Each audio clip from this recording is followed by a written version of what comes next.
তো হ্যালো আবার চলে আসলাম তোমাদের সামনে ছোটোখাটো একটা ভিডিও নিয়ে। তো আজকের একটা প্যালেস দেখাবো, মানে হায়দ্রাবাদের যে নবাব নিজাম তারই একটা প্যালেস দেখাবো। তো তোমরা দেখো, প্যালেসটা খুবই সুন্দর, এখনও মেনটেন করে কীভাবে রেখে দিয়েছে। এখন গভর্নমেন্টের আন্ডারে আছে, এটা এখন গভর্নমেন্টের কাজবাজ হয় এর মধ্যে। তো সবটা গভর্নমেন্টের আন্ডারে করে নিয়েছে। তো তোমরা দেখতে থাকো।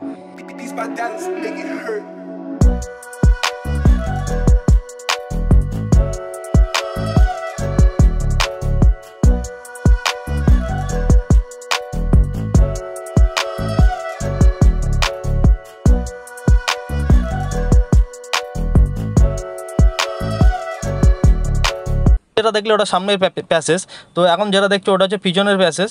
তো খুবই সুন্দর একটা পুরোনো বাড়ি, নিজাম প্যালেস, দেখো খুবই সুন্দর। আজকের মতো এই অবধি ছিল ভিডিও। তো আশা করি সবারই ভালো লেগেছে। চলো টাটা, আবার দেখা হবে।